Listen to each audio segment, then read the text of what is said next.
राम जय राम जय जय राम। श्री राम जय राम जय जय राम। श्री राम जय राम जय जय राम। श्री राम जय राम जय जय राम। प्रेम विचारा आयऊ सपद सिंधु एहि पारा। कपिन विभीषण आवत देखा, जाना को रिपुदूत विशेषा। ताहि राग कपीस वहीं आए, समाचार सब ताहि सुनाए। कह सुग्रीव सुनौ रघुराई, आवा मिलन दसानन भाई। कह प्रभु सखा गूंजिए कहा, कहे कपीस सुनौ नर नाहा। जान न जाय निसाचर माया, काम रूप के कारण आया। भेद हमार लेन सठावा, राखिए बांध मोई यस भावा। सखा नीक तुम नीक विचारी, ममपन शरणागत भयहारी। सुनि प्रभु वचन हरस हनुमाना, शरणागत बच्छल भगवाना। शरणागत कौ जेत अजहीं, निज हित अनहित अनुमान। तेनर पावर पाप में तिन्हीं बिलोकत हान। सियावर राम जय जय राम, मेरे प्रभु राम जय जय राम। श्री राम जय राम जय जय राम। श्री विभीषण जी भगवान के चरण कमल का ध्यान करते हुए भगवान श्री राम की तरफ प्रस्थान कर रहे हैं। जीव परमात्मा के रास्ते में चलता है, उसके साथ साथ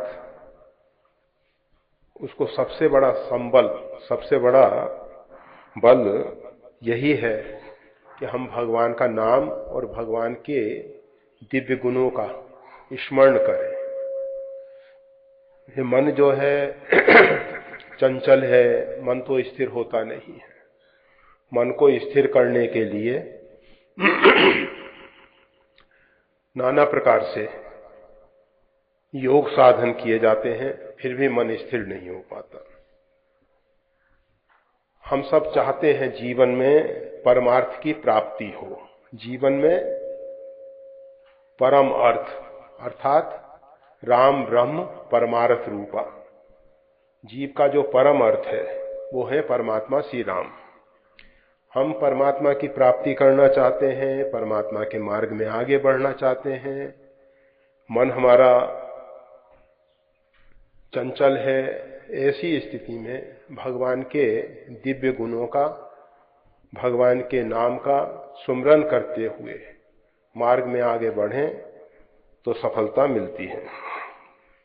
तो विभीषण भगवान के चरणों का ध्यान कर रहे हैं। जिन पायन के पातकन भरत रहे मन लाए, ते पद आज बिलोक हूं इन्ने न नव जाए।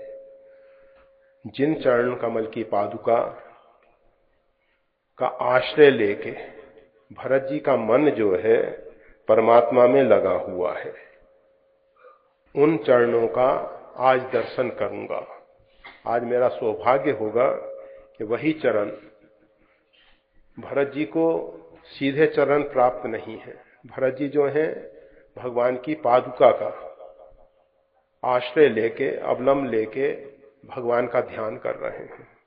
और मेरा तो आज बहुत बड़ा सौभाग्य है, आज मेरा भाग्योदय हो रहा है जो भगवान श्री राम के कोमल चरणों का साक्षात्कार होगा, दर्शन होगा। यही विधि करत सप्रेम विचारा, आयऊ सपद सिंधु यहीं पारा। इस प्रकार से विभीषण विचार करते हुए आयऊ सपद, शीघ्र सिंधु के उस पार पहुंच गए। यही पारा गोस्वामी तुलसीदास जी कह रहे हैं। अगर विभीषण की तरफ से देखा जाए तो लंका से आ रहे हैं, इस पार आ गए। सपद शब्द बता रहा है कि उनको मालूम भी नहीं पड़ा कि कब वहां से प्रस्थान किया। उनको लग रहा है कि बहुत शीघ्रता पूर्वक आ गए, और वास्तविकता ऐसी ही है।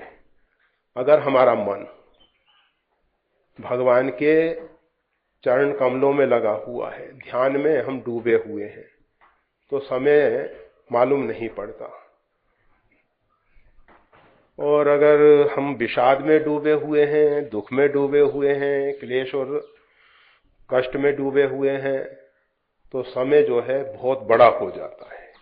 निमिष निमिष करुणानिधि जाई कलप संबीत।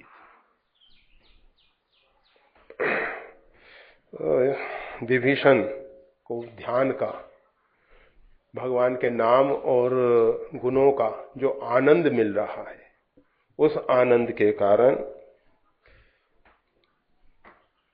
उनको समय का मालूम नहीं पड़ा और सतयोजन विस्तार वाला समुद्र शीघ्रता पूर्वक पार करके आ गए।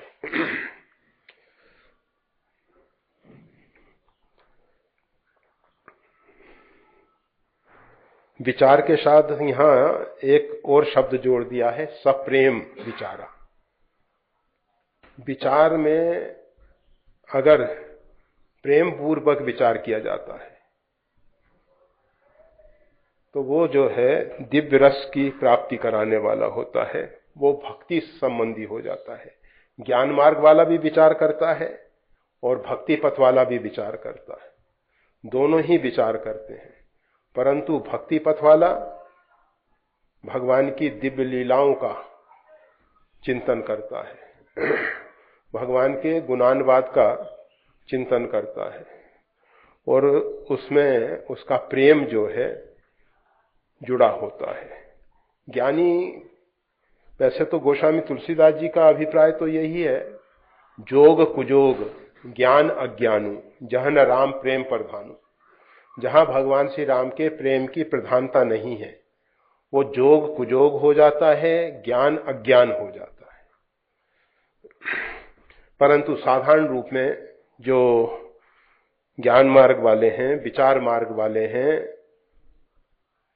उनके अंदर प्रेम का अभाव देखा जाता है और उसका दुष्परिणाम क्या आता है, जे ज्ञान मान विमत, जो ज्ञान के मद में मतवाले हो रहे हैं, ते परत हम देखत हरि, वो इस भवसागर में गिर जाते हैं, डूब जाते हैं। और जो सप्रेम विचार करते हैं, सप्रेम ज्ञान मार्ग का सहारा लेते हैं, तो वो इस भवसागर से तर जाते हैं। कपिन विभीषण आवत देखा, जाना को रिपुदूत विशेषा। बानरों ने विभीषण को आते हुए देखा, विभीषण ने बानरों को नहीं देखा, जबकि बानरों की संख्या बहुत है, पूरा समूह, फिर भी विभीषण की दृष्टि में बानर नहीं आते। कपिन विभीषण आवत देखा, बानरों ने देखा कि विभीषण आ रहे हैं। दोनों कारण हो, एक कारण तो यह है कि विभीषण तो इतना ध्यान में मग्न है कि उनको बाहर का कुछ दिखाई नहीं दे रहा है। जब आप किसी विशेष विचारधारा में डूबे होते हो और वो भी अपने प्रेमास्पद के विचारों में डूबे होते हैं, तो फिर बाह्य जगत हमको नहीं दिखाई देता है। तो विभीषण जो हैं अपने प्रेमास्पद भगवान श्री राम के चरणों का ध्यान कर रहे हैं, उनके गुणों का ध्यान कर रहे हैं, इसलिए उनको बाह्य जगत नहीं दिखाई दे रहा है। दूसरा, ऐसा कहा जा सकता है कि बंदरों की दृष्टि जरा तेज होती है और बंदरों ने देखा, दूर से देखा कि विभीषण आ रहे हैं। उनका जो वेशभूषा है, विभीषण की जो वेशभूषा है, विभीषण अपने को छिपाने की कोशिश नहीं की है। जैसा वहां लंका में रहते थे उसी प्रकार की वेशभूषा में भगवान श्री राम के पास आ रहे हैं। भगवान को कपट अच्छा नहीं लगता, मोहि कपट छल छिद्र न भाव। जिस समय हनुमान जी महाराज भगवान श्री राम से प्रथम बार मिले तो हनुमान जी महाराज ने ब्राह्मण का वेश धारण कर लिया और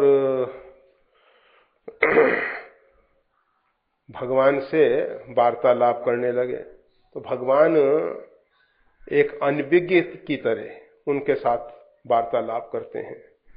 और जब हनुमान जी महाराज अपने स्वरूप में आ गए तो भगवान ने उनको उठा के हृदय से लगा लिया। तो हम भगवान के दरबार में जाएं तो उसमें अपने आप को छिपाने की जरूरत नहीं है। उस अंतर्यामी से जो सबके हृदय में विराजमान है उससे हम अपने आप को छिपा भी नहीं सकते, परंतु हम जो चेष्टा करते हैं छिपाने की उसका दुष्परिणाम आता है।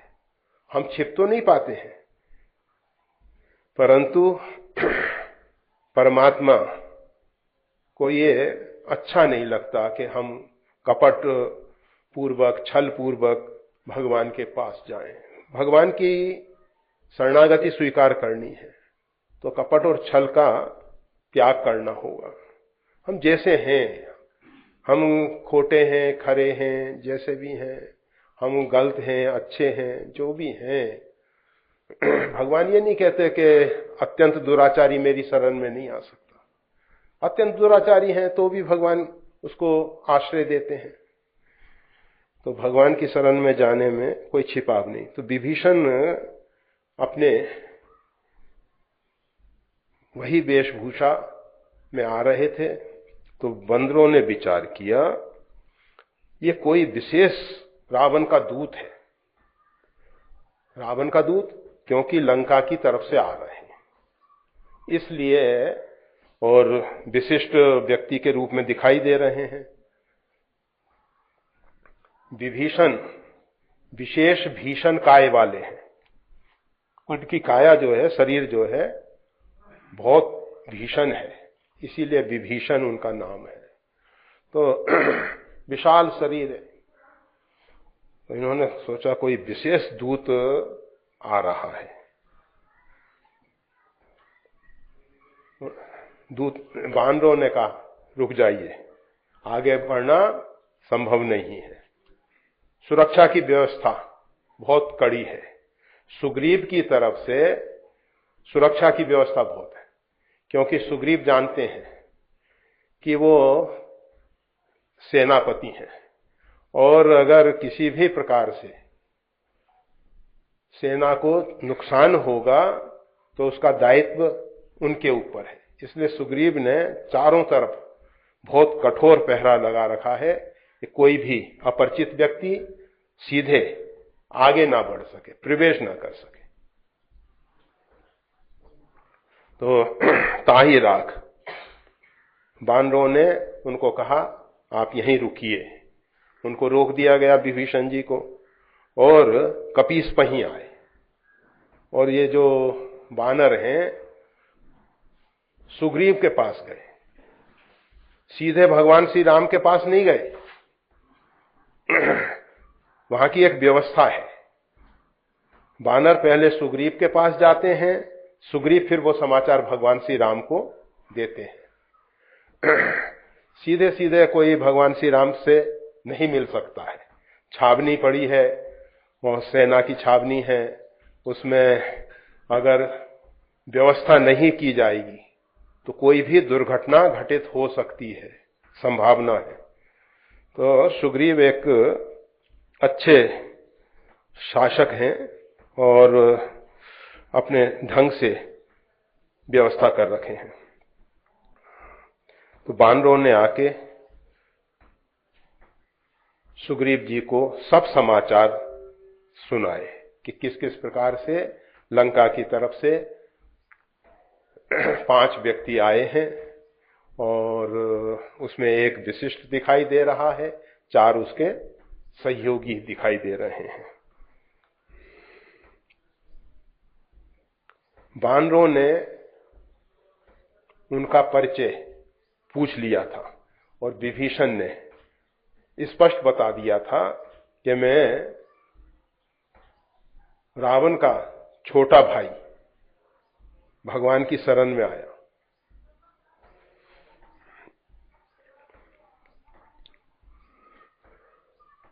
सुग्रीव जी के पास बानरों ने सब समाचार दिया। कह सुग्रीव सुनौ रघुराई, आबा मिलन दसानन भाई। तुरंत सुग्रीव जी जो हैं भगवान श्री राम के पास पहुंचे और निवेदन किया कि प्रभु, दसानन का भाई आपसे मिलने आया है। आबा मिलन दसानन भाई। कह प्रभु सखा बूझिए कहा, कहे कपि सुनौ नर नाहा। भगवान कहते हैं इसमें पूछने की क्या बात है, अगर वो आया है तो आने दो। गीतावली में,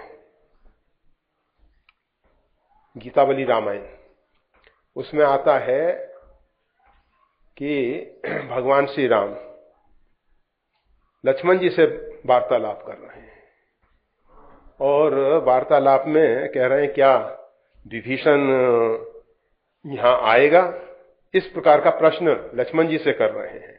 और उसी समय सुग्रीव ये समाचार दे देते हैं। तो लक्ष्मण जी कहते हैं कि आप जिसका स्मरण कर रहे थे वो आपके सामने आ चुका है। तो कह सुग्रीव सुनो रघुराई, आवा मिलन दसानन भाई। कह प्रभु सखा बूझिए कहा। भगवान कहते हैं इसमें पूछने की क्या बात है, आने दो। दूसरा अर्थ, ये बूझिए शब्द जो है ना बिहार का है, बूझली। तो बिहार में बूझना मतलब समझना। समझ गए क्या? तो भगवान कहते हैं आप इस विषय में क्या समझते हैं?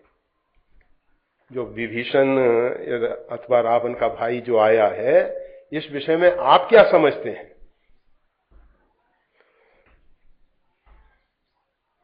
तो सुग्रीव कहते हैं कहे कपि सुनौ नर नाहा।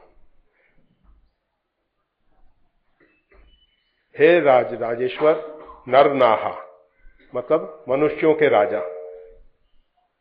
भगवान श्री राम से कहते हैं कि हे राजेश्वर, आप मेरी प्रार्थना को सुनिए। सुनहु अर्थात सुनिए। क्या प्रार्थना करते हैं? जान न जाए निशाचर माया, काम रूप के कारण आया। ये राक्षसों की माया नहीं जानी जाती है।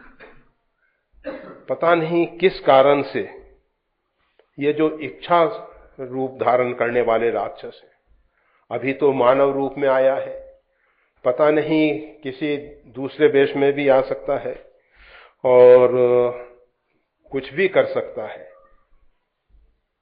सुग्रीव बताना चाहते हैं कि आप उत्तर भारत में अर्थात अयोध्या में रहे हैं, आपको दक्षिण भारत की अभी स्थिति का नहीं मालूम है।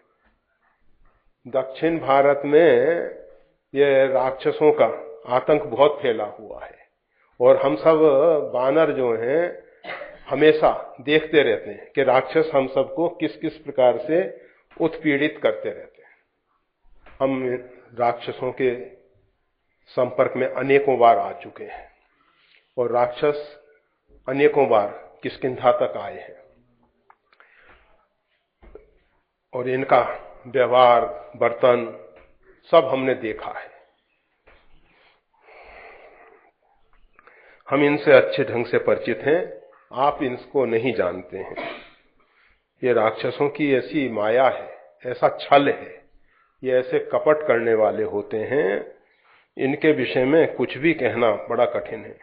और ये सब इच्छा रूप धारण कर लेते हैं। मान लीजिए अभी आप सबसे मिल जाएगा, बाद में वो किसी दूसरे रूप में यहां से जा सकता है। क्या भगवान ने कहा कि ठीक है, क्या छल कपट करेगा? तो कहते हैं भेद हमार लेन सठावा, राखे बांध मोई असवावा। हो सकता है ये सठ जो है हमारा भेद लेने के लिए आया होगा, इसलिए मैं आपसे निवेदन करता हूं, प्रार्थना करता हूं कि इसको बांध के रख लिया जाए।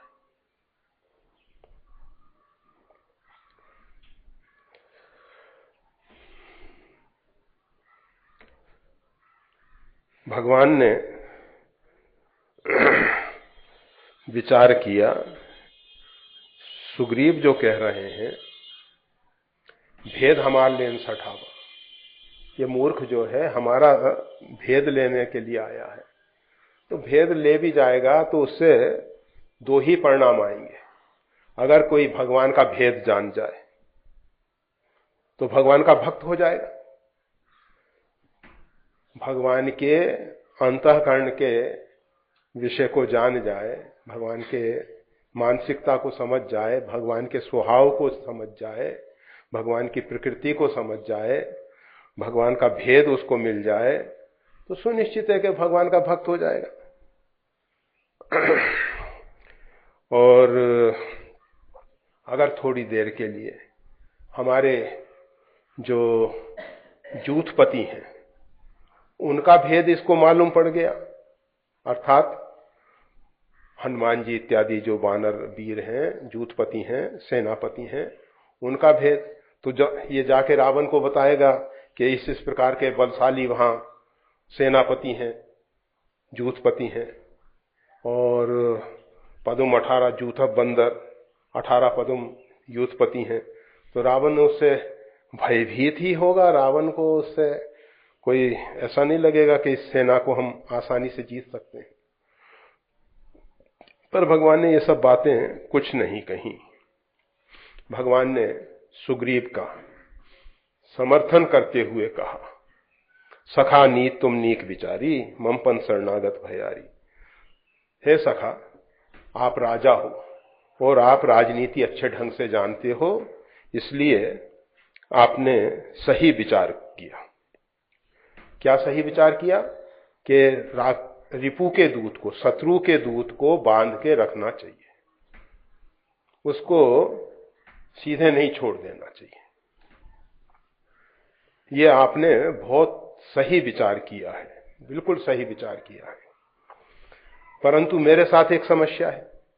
भगवान श्री राम कह रहे हैं कि मेरे साथ एक समस्या है, ममपन शरणागत भयहारी। अगर कोई मेरे शरण में आता है तो मैं उसके भय को दूर कर देता हूं। अभयम सर्वभूतेभ्यो ददामि एतत् वृत्तमम्। समुद्र के किनारे भगवान श्री राम ने यह उद्घोष किया।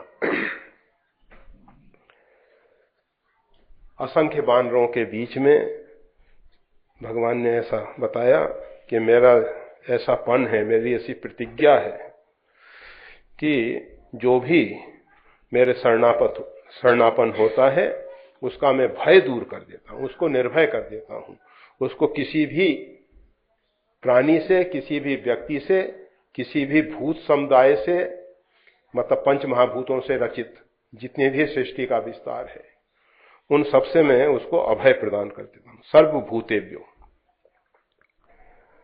हनुमान जी महाराज अभी तक सुन रहे थे सुग्रीव और भगवान श्री राम की वार्ता, और जब भगवान श्री राम ने कहा ममपन शरणागत भयहारी, तो सुनि प्रभु वचन हरस हनुमाना। हनुमान जी महाराज बहुत हर्षित हो गए, बहुत हर्षित हो गए। शरणागत वत्सल भगवाना, भगवान जो हैं शरणागत वत्सल हैं। ये जो वात्सल्य गुण है इसकी उपमा गाय और गाय के बछड़े से दी जाती है। जिस प्रकार से गाय अपने वत्स को, अपने बछड़े को जीभ से चाट चाट कर साफ कर देती है, उसकी गंदगी को साफ कर देती है और उसको अपना सुमधुर दुग्ध पान करा के रिष्ट पुष्ट बना देती है। यह है वात्सल्य गुण। तो भगवान जो हैं शरणागत वत्सल भगवान, भगवान की जो एक बार शरण में हो जाता है, हृदय से भगवान की शरणागति कोई स्वीकार कर ले, तो भगवान अपने वात्सल्य गुण के द्वारा, भगवान में तो असंख्य दिव्य गुण है परंतु हम सब के लिए वात्सल्य गुण की अपेक्षा है, क्योंकि पता नहीं जन्म जन्मांतर से हमारे अंतःकरण में कितनी मलिनता है, कितनी गंदगी भरी हुई है, बहुत गंदगी भरी हुई है। तो भगवान जो हैं अपने वात्सल्य गुण के द्वारा हमारी गंदगी को दूर कर देते हैं, और अपना प्रेम अमीय प्रेमामृत पान करा के रिष्ट पुष्ट कर देते हैं, सब प्रकार से रिष्ट पुष्ट कर देते हैं, अगर हम भगवान की शरण में आ जाएं तो। प्रश्न केवल इतना है कि हम भगवान की शरण में आ जाएं। तो हनुमान जी महाराज भगवान श्री राम की शरणागत वत्सलता को देख के बहुत बहुत हर्षित हो रहे हैं, बहुत हर्षित हो रहे हैं। और कुछ संतों का अभिप्राय ऐसा भी है कि हनुमान जी महाराज ने लंका में विभीषण से कहा था,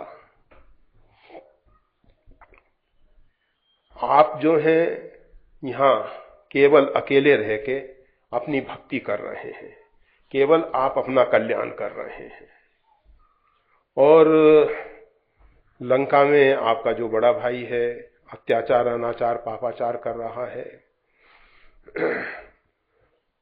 आपको विचार करना चाहिए। केवल अपने लिए जीना कोई जीवन नहीं है, केवल हम अपनी भक्ति करके संतुष्ट हो जाएं पर्याप्त नहीं है, पर्याप्त नहीं है। होना ये चाहिए कि हमारे आसपास रहने वालों में भी भक्ति के स्पंदन प्रवेश करें, और अगर हम ऐसा समझते हैं कि जहां हमारे भक्ति के स्पंदन जो हैं वो प्रवेश नहीं कर पा रहे हैं, तो उस स्थान को छोड़ देना चाहिए।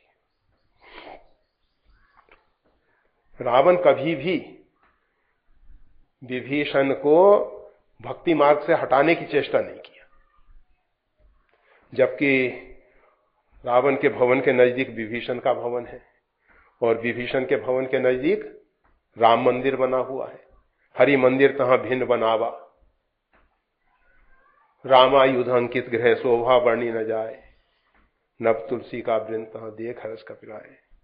तो वहां तो सब प्रकार से मंदिर है, तो समय समय पे अष्टयाम पूजा होती होगी, और समय समय पे आरती, सभी सांगोपांग पूजा होती थी, और रावण सब सुनता रहा। दूसरी जगह जिस गांव में नगर में वो सुन लेता था कि इस गांव में ब्राह्मण है, गौ है, यज्ञ हो रहे हैं, तो गांव के गांव में आग लगा देता।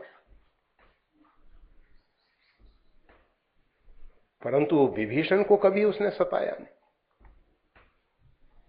विभीषण के साथ वो कभी भी बैर नहीं करना चाहता था।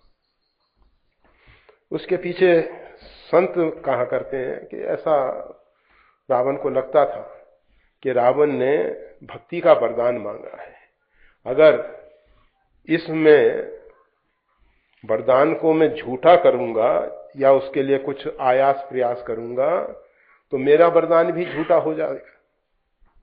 इसलिए वो उस दिशा में कभी भी कुछ नहीं किया करता था। तो हनुमान जी महाराज जो हैं विभीषण से कहे थे कि भक्तों का कर्तव्य है कि स्वयं भी भक्ति करें और सामूहिक भक्ति को प्रोत्साहित करें। अगर सामूहिक भक्ति को हम प्रोत्साहित नहीं करते तो भी हमारी भक्ति में कमी है। हम केवल अपने सुख से संतुष्ट हो जाएं, अपनी भक्ति से संतुष्ट हो जाएं, तो उतना अपने आप में सही नहीं है। और हनुमान जी महाराज ने मंत्र विभीषण को दिया, तुमरो मंत्र विभीषण माना, और रावण के दरबार में विभीषण जी ने स्पष्ट शब्दों में निवेदन किया, और उसका परिणाम यह आया कि रावण ने विभीषण का तिरस्कार करते हुए पद प्रहार करके उनको यहां से निकाल दिया था। तो ये हनुमान जी महाराज एक प्रकार से निवेदन करके आए थे या विभीषण को निमंत्रित करके आए थे कि भाई देखो, तुम्हारे आराध्य उधर हैं और तुम यहां बैठे हुए दुष्टों के बीच में, उनके पापों में। अभी थोड़ी देर पहले कहा जा रहा था, ये जो महापातक है, सुरापानम, सुवर्णस्तेयम, ब्रह्महत्या, गुरु पत्नी के साथ संपर्क, ये सब महापातक कहे जाते हैं। तो अगर इनका कोई साथ देता है, ये महापातकी का कोई साथ करता है, उसके संग रहता है, साथ देता है मतलब संग रहता है, वो भी महापातकी है। केवल पातकी नहीं है, भाई वो कर रहा है, करेगा सो भरेगा, तू क्यों हो तू उदास, नहीं। अगर वो पातक कर रहा है, हम उसका संग कर रहे हैं, हम पातक में सम्मिलित नहीं है, परंतु हम उसका संग कर रहे हैं, तो हम भी पातकी हैं। उसी प्रकार से, जिस प्रकार से वो पातकी है, उसमें हम में कोई कमी नहीं। ऐसा नहीं सोचना कि वो कर रहा है तो वो ज्यादा पापी है, हम उसके संग में हैं तो हम कम पापी हैं, बराबर पातकी।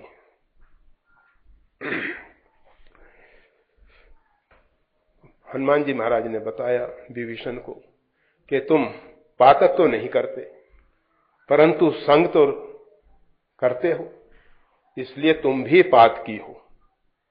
छोड़ो ऐसे स्थान को, तजियता ही कोटि बेरी सम, जत्फी परम सनेही, जाके प्रिय न राम वैदेही। जिसको रघुनाथ जी और भगवती आदिशक्ति जगदम्बा के चरणों में प्रेम नहीं है, उसका त्याग कर देना चाहिए, उसका साथ नहीं देना चाहिए, उसका संग नहीं रहना चाहिए। तजोरे मन हरि विमुखन को संग, जो भगवान से विमुख हैं उनका संग छोड़ देना चाहिए। तो हनुमान जी महाराज को बहुत प्रसन्नता हुई भगवान ने जब कहा ममपन शरणागत भय हारी। हनुमान जी महाराज बहुत हर्षित हैं। अब भगवान श्री राम एक पुनः सैद्धांतिक बात बता रहे हैं। शरणागत को जेत जही निज अनहित अनुमान, तेनर पावर पाप में तिन्ही बिलोकथान। कोई व्यक्ति शरण में आया है, हम सोचते हैं कि इससे हमारा अहित अमंगल होगा और हम उसका त्याग कर देते हैं। तो ऐसे जो व्यक्ति हैं, तेनर पावर, वो व्यक्ति जो हैं अत्यंत नीच हैं और उनको देखने से भी हानि होती है। ऐसे व्यक्ति जो शरणागत का त्याग करते हैं, निज अनहित अनुमान, अपना अनहित का अनुमान करके कि इसके द्वारा अगर इसको हम शरण दे देंगे तो इससे हमारा अहित हो जाएगा, अमंगल हो जाएगा, ऐसा विचार करके भी अगर कोई शरणागत का त्याग कर देता है तो वो पावर है, वो अत्यंत नीच है और तिन्ही विलोकथान, उसको देखने से भी हानि होती है। और हम कहेंगे कि इस पाप का प्रायश्चित जब होता है जब चांद्रायन व्रत किया जाता है। जब व्यक्ति चांद्रायन व्रत करेगा, जैसे वो रामार्चन की कथा में आता है, जो व्यक्ति प्रतिज्ञा करके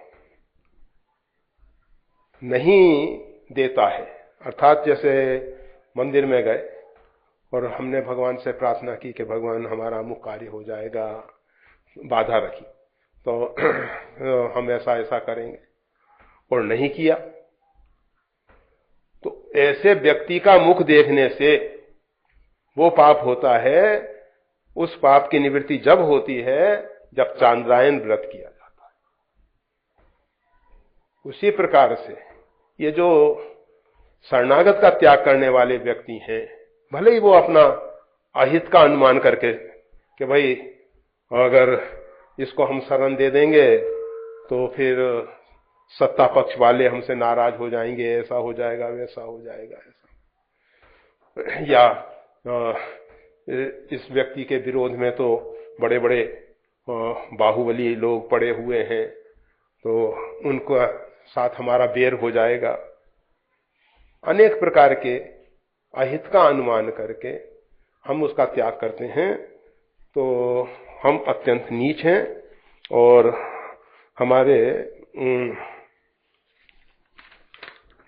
दर्शन से भी अत्यंत हानि होती है। और इस पाप की निवृत्ति जब होती है जब चांद्रायण व्रत किया जाए। कोई बात नहीं, अगर चांद्रायण नहीं कर सको तो 9 रात का व्रत कर लोगे, उसमें भी काम हो जाएगा। अगर कोई चांद्रायण व्रत नहीं कर सकता तो नवरात्रि में व्रत कर ले और व्रत के साथ साथ रामचरितमानस का पाठ कर ले।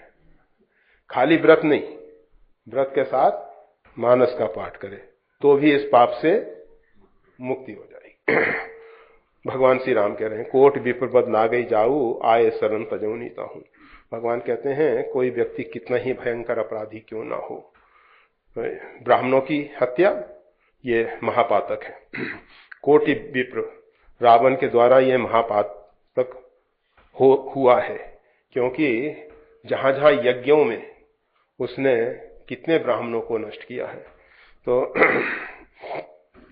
भगवान कहते हैं कि अगर कोई व्यक्ति इतना भयंकर अपराधी भी है, करोड़ों ब्राह्मणों का हत्यारा, इतना भयंकर दुष्कृत करने वाला भी है, आए शरण तजऊ नीता हूं, अगर वो व्यक्ति भी मेरी शरण में आ जाता है तो मैं उसका त्याग नहीं करता हूं।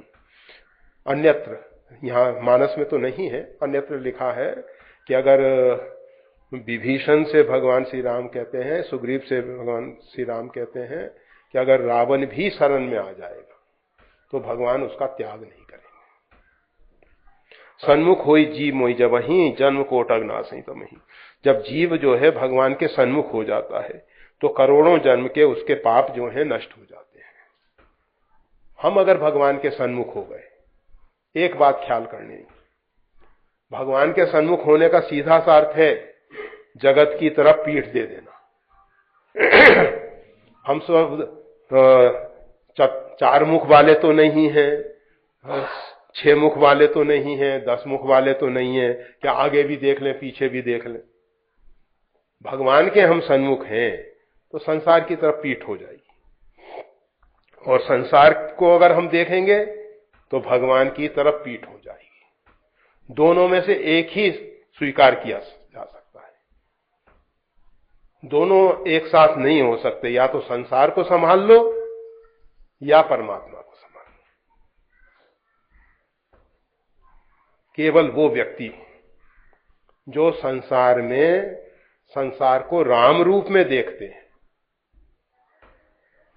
अब ऐसी परिस्थिति है कि हमको संसार को भी देखना है और राम को भी देखना है, तो उसका एक ही उपाय है सिया राममय सब जग जाए, संपूर्ण जगत को राममय देखें। रामः सत्यम परम ब्रह्म रामात् किंचिन न विदिते तस्मात् राम स्वरूपम ही सत्यम सत्यम इदम जगत।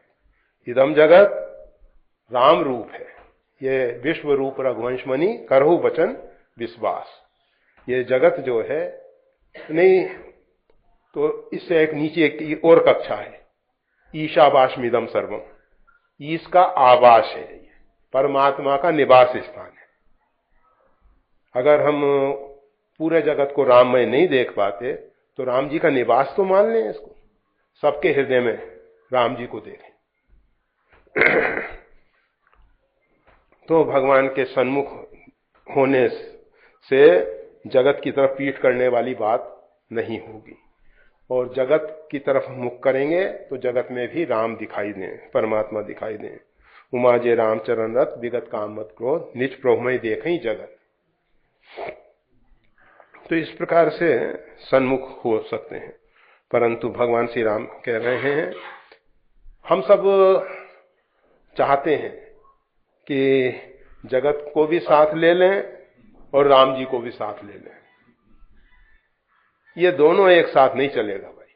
जगत का व्यवहार वर्तन, हाँ राम रूप में आप को जैसा व्यवहार करना चाहिए वैसा करें, कोई आपत्ति नहीं। जगत में राम जी को देखते हुए उनके साथ व्यवहार करें, कोई आपत्ति नहीं है। परंतु आप जगत के नानत्व को स्वीकार करके जगत में भिन्न भिन्न व्यक्तियों के साथ भिन्न भिन्न प्रकार की बातें सोच के करें तो वो जरा ठीक नहीं है। फिर व्यवहार में और एक बात विचारणीय है, जैसे हम अपने शरीर के साथ समान व्यवहार करते हैं। हम अपने शरीर के साथ ऐसा नहीं है कि शरीर के किसी अंग में भी सुई चुभेगी तो दर्द होगा, ऐसा नहीं है कि इस अंग में चुभेगी तो ज्यादा दर्द होगा, इसमें कम होगा। सब शरीर के साथ हमारा समान व्यवहार है, परंतु इसका मतलब यह नहीं कि मुख का आहार कान से लेने लग जाए, नेत्र से लेने लग जाए, नासिका से लेने लग जाए, ऐसा तो नहीं होगा। आहार तो मुख का मुख में ही देना पड़ेगा, परंतु शरीर के प्रति समदृष्टि है हमारी। शरीर के प्रति ऐसा नहीं है कि शरीर का ये अंग बेकार है, इसको हटा दो। तो व्यवहार में समदृष्टि होने पर भी अंतर दिखाई दे सकता है, पर यह ख्याल रखना है कि सब में राम है, सब में परमात्मा का निवास है, सब परमात्मा का स्वरूप है। जैसा भी हमारी कक्षा हो, जैसी भी हमारी योग्यता हो, उसके अनुसार हम देख लें। तो सन्मुख होई जीव मोई जमहि, जन्म कोट अग्नासि तमहि। जब जीव परमात्मा के सन्मुख हो जाता है तो करोड़ों जन्म के उसके पाप तत्काल नष्ट हो जाते हैं, तत्काल नष्ट हो जाते हैं। परंतु हमको परमात्मा परमात्मा दिखाई दे। बहुत से व्यक्ति हैं मंदिर में तो जाते हैं, परंतु वहां भगवान की मूर्ति देखते हैं, भगवान को नहीं देख पाते। अगर वहां हमको परमात्मा दिखाई दे तो हम भगवान के सन्मुख हो गए। हमको जब तक व्यक्ति दिखाई दे रहा है, उसमें परमात्मा नजर नहीं आ रहा है, तब तक हम व्यक्ति के सन्मुख हैं। जब तक हमको मूर्ति दिखाई दे रही है, ये तो भगवान की मूर्ति है नहीं, यह साक्षात भगवान विराजमान है, इस प्रकार का भाव हो। हम संतों को कहते हैं संत भगवान, संत भगवान, परंतु संतों में भगवान को नहीं देख पाते। तो अगर हम भगवान को देख रहे हैं अपने सन्मुख, तो निश्चित है करोड़ों जन्म के पाप तत्काल नष्ट हो जाएंगे। पाप बंद कर सहज सुभाऊ, भजन मूर्ति भाव न काऊ। जो पापवंत व्यक्ति है, जो पाप कर्म करने वाला व्यक्ति है, उसका तो सहज ऐसा स्वभाव होता है कि उसको भगवान का भजन अच्छा नहीं लगता, अर्थात भगवान की सेवा अच्छी नहीं लगती। भजन सेवा। जो व्यक्ति पापी है वो ना तो संतों की सेवा कर सकता है, ना भगवान की सेवा कर सकता है। अगर भगवान की सेवा करेगा, संतों की सेवा करेगा, तो वो पापी नहीं रहेगा और पाप करने की प्रवृत्ति भी छूट जाएगी। फिर वो उसके द्वारा कोई भी ऐसा निंदित कार्य नहीं हो सकेगा। परंतु जो पापी व्यक्ति है उसको भगवान का भजन अच्छा नहीं लगेगा, भजन में रुचि नहीं आएगी, भजन में रस नहीं मिलेगा।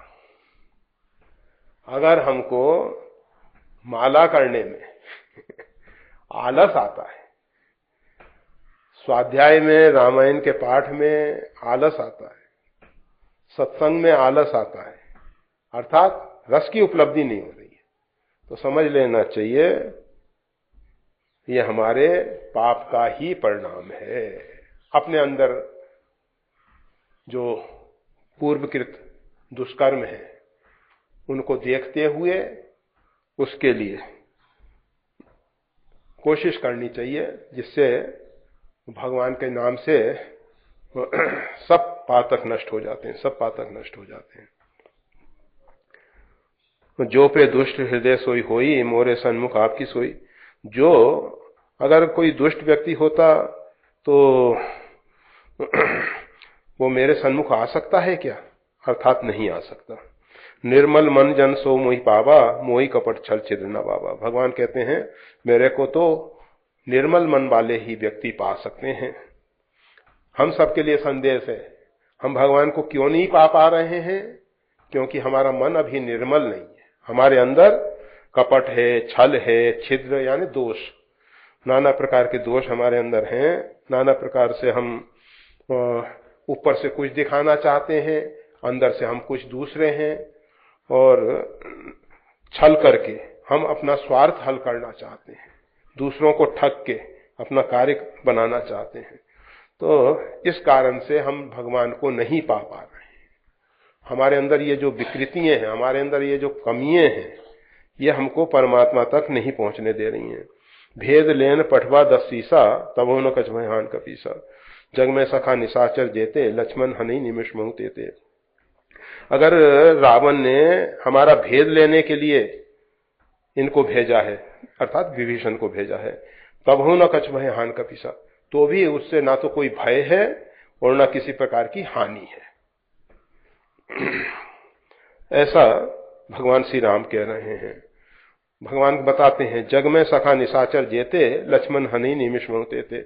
जगत में जितने भी राक्षस हैं, लक्ष्मण जो हैं उनको एक निमिष में सबको समाप्त कर सकते हैं। उनका तो मन ही जो है लक्ष्य की ओर लगा है। लक्ष्मण का अर्थ ही सीधा होता है, उनका मन हमेशा लक्ष्य की तरफ रहता है, कोई भी निशाना चूकता नहीं है उनका। लक्ष्मण जी का निशाना नहीं चूकता, लक्ष्य सदैव मन में, लक्ष्य दोनों प्रकार का। बंदौ लक्ष्मण पद जल जाता, शीतल सुभग भगत सुख दाता। लक्ष्मण जी जो हैं रघुनाथ जी की कीर्ति पताका को फहराने के लिए दंड का काम करते हैं। लक्ष्मण जी किसी को दंडित करते हैं तो क्यों करते हैं? अपने श्रेय के लिए नहीं। बहुत से व्यक्ति दूसरों को पराजित करते हैं अपने श्रेय के लिए, कि हमको इससे हमारी विजय होगी, हमारी प्रशंसा होगी, हमारे को सम्मान मिलेगा, आदि आदि। परंतु लक्ष्मण जी के मन में क्या है? वो दूसरे को दंड किस लिए देते हैं? जिससे भगवान की उज्जवल यश कीर्ति की पताका जो है फहराए। उनका प्रत्येक कार्य जो है भगवान की उज्जवल यश कीर्ति को फैलाने वाला है। उनका मन सदैव इसी लक्ष्य की ओर रहता है, और ऐसे व्यक्तियों से भक्तों को सुख मिलता है। जो भगवान की उज्जवल यश कीर्ति को फैलाने वाले हैं, उनसे भक्तों को बड़ा आनंद मिलता है, और वो भक्तों को शांति और शीतलता देने वाले हैं। तो लक्ष्मण हनि, वैसे भगवान श्री राम श्याम इन सब राक्षसों को समाप्त कर सकते हैं, परंतु भगवान श्री राम कभी भी आत्म प्रशंसा नहीं करते, अपनी प्रशंसा नहीं करते। जब रावण का वध हो चुका है, भगवान श्री राम सीता जी के साथ पुष्पक विमान में अयोध्या की तरफ प्रस्थान कर रहे हैं, तो आकाश से बताते हैं कि यहाँ ये राक्षस को लक्ष्मण जी ने मारा, यहाँ अमुक को हनुमान जी ने मारा, यहाँ सुग्रीव ने इसको मारा, इसको मारा। परंतु भगवान ने कहीं एक बार ये नहीं कहा कि मैंने अमुक राक्षस को मारा। भगवान आत्म प्रशंसा नहीं करते, क्योंकि आत्म प्रशंसा का अर्थ होता है अपनी मृत्यु। अपनी प्रशंसा करने वाला व्यक्ति मरा है, मुर्दे के समान है। तो कह रहे हैं भगवान, जग में सखा निशाचर जेते, लक्ष्मण हनि निमिष में तेते। एक निमिष मात्र में लक्ष्मण जी सब जगत के राक्षसों का समाप्त कर सकते हैं, समापन कर सकते हैं। जो सभी तावा शरणाई रखूं तय प्राण की नाई, अगर वो भयभीत होके मेरी शरण में आया है तो मैं उसको प्राणों की तरह रखूंगा। और ये भगवान श्री राम ने करके दिखाया है। जिस समय रावण ने विभीषण जी के ऊपर शक्ति का प्रहार किया, तो सन्मुख आके भगवान ने उस शक्ति को अपनी छाती पे झेल दिया। भगवान ने अपने शरणागत की रक्षा के लिए, क्योंकि मैं उसको प्राण की तरह धारण करता हूं, रख्यूं ताही प्राण की नाई, जैसे अपने प्राण की रक्षा की जाती है, उस प्रकार से भगवान श्री राम अपने आश्रितों की रक्षा करते हैं। वो है भांति आनो हंस के कृपा निकेत, जय कृपाल कहीं कपि चले अंगद हनु समेत।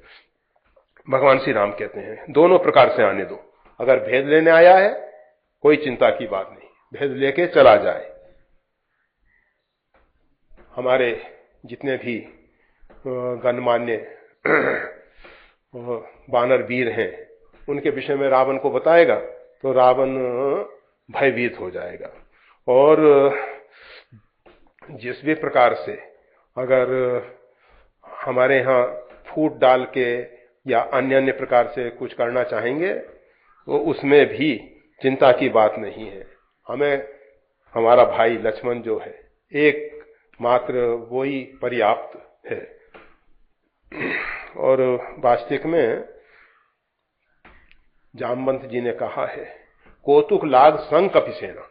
भगवान श्री राम ये जो बानरों की सेना को लेके जा रहे हैं ना, ये तो खेल के लिए लेके जा रहे हैं, नहीं तो ये राक्षसों को मारने का कार्य तो केवल लक्ष्मण जी कर सकते हैं, भगवान कर सकते हैं। और भगवान ना भी करें, निज अगयौ कुमारक गामी, ये राक्षस तो अपने पाप से वैसे ही मरे हुए हैं। इनका पाप इतना हो चुका है कि अब इनका घड़ा फूटने का समय आ गया। पाप का घड़ा जब भर जाता है तो फूट जाता है, और जब तक घड़ा नहीं भरा है तब तक चलता है। तो अब घड़ा भरने का समय आ गया है। तो उभय भांति दोनों प्रकार से अगर हमारा भेद लेने आया है तो भी आने दो, और अगर सभीत भय के कारण आया है तो मैं उसको अभय प्रदान कर दूंगा, उसकी प्राण की तरह रक्षा करूंगा। ऐसा जब भगवान ने हंस के कहा, जय कृपाल कहीं कपि चले अंगद हनु समेत, और बस भगवान की जय जयकार करते हुए, जय कृपालु, हे भगवान आप बहुत दयालु हैं, ऐसो को उदार जनुआई,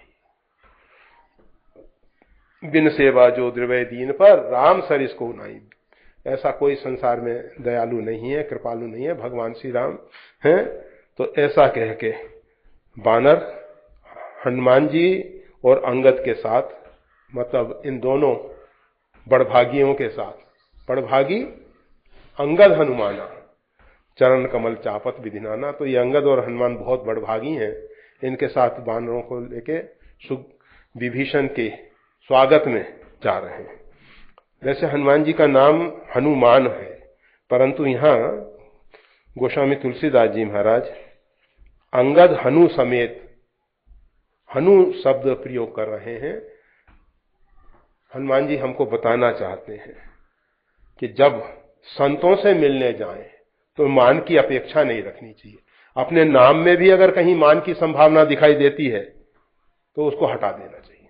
इसीलिए हमारे यहाँ संत भगवान से कोई नाम पूछता है ना, वो कहते हैं छोटा सा नाम, आप सबका दिया हुआ छोटा सा नाम। उसमें ये नहीं कहते कि नाम के प्रति भी गौरव नहीं। तो हनुमान जी महाराज कहते हैं कि संतों के पास मिलने जा रहे हैं, और संत विभीषण जैसे संत उनके स्वागत में जा रहे हैं। इसलिए अंगद और हनु समेत, तो मान का यहाँ निषेध किया गया, मान नहीं होना चाहिए। किसी संत मिलन को चाहिए तज माया अभिमान, संतों से मिलने के लिए जाएं तो माई का अभिमान को छोड़ के जाना चाहिए। सियावर राम जय जय राम, मेरे प्रभु राम जय जय राम, श्री राम जय राम जय जय।